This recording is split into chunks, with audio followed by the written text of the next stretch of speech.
Hey guys, we all know ancient flying machines called Vimanas mentioned in sacred Indian texts, but in this video, I'll show you documented history where a Vimana actually flew and the British government had to intervene and suppress this technology. In 1895, 8 years before the Wright brothers flew their first plane, a man called Shivkar Bapuji Talpade flew an unmanned airplane in front of thousands of people in India.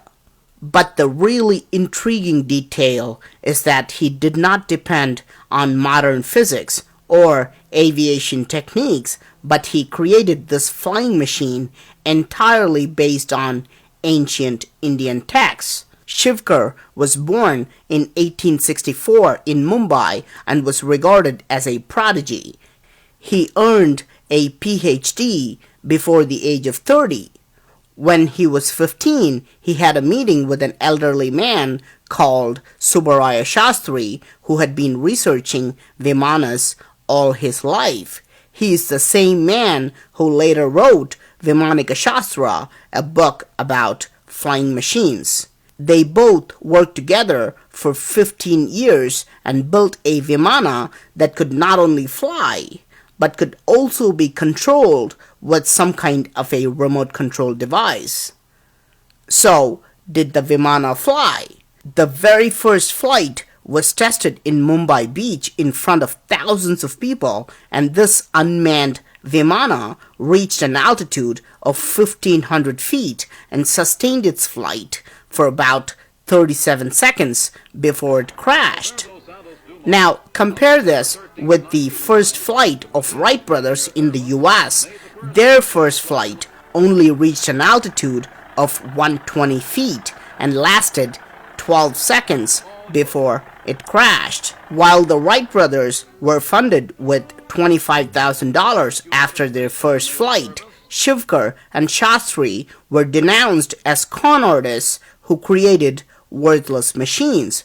Remember, this is the time of British occupation of India and racism was widespread. After the Vimana crashed, Shivkar attempted to enhance the features and build a new design which would be fueled by mercury ions.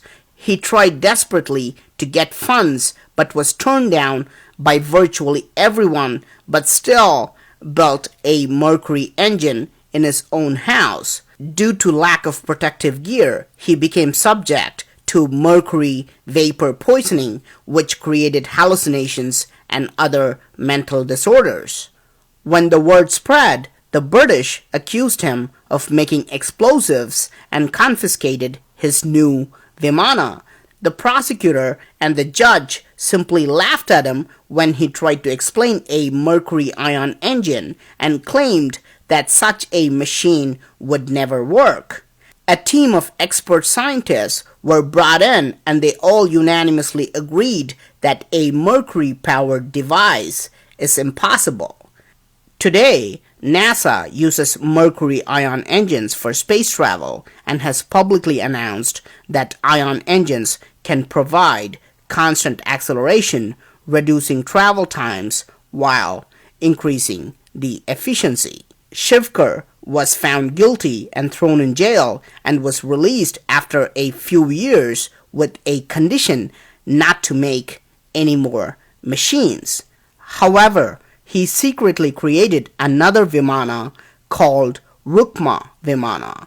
It is rumored that this bell-shaped Vimana was secretly taken to Germany in 1930s and was recreated as the famous Nazi bell. You can see the similarity between the Rukma Vimana and the Nazi bell. Strangely, bell-shaped UFOs have been sighted multiple times around the world, and one such UFO even crashed in Kecksburg, Pennsylvania. Most people think that Da Vinci was the first to write about flying machines around 500 years ago, but Indian texts and carvings show startling evidences of flying devices dating at least 2,000 years ago. Here's a Vimana similar to a modern-day jetpack carved 1200 years ago.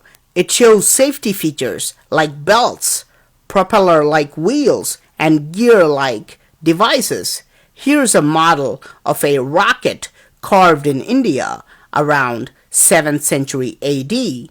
These are just a few examples, but there are thousands of references to these flying machines in ancient Indian texts. So, what happened to Shivkar? He received no recognition, no money, and no credit for creating the very first modern-day aircraft. He died a heartbroken man at the age of 53. His sad story raises one important question. Can we recreate ancient Vimanas today? Will they fly? What do you think? I hope you like this video. I'm finding a lot of intriguing stuff like this, so please do subscribe to my channel. Thank you for watching and talk to you soon.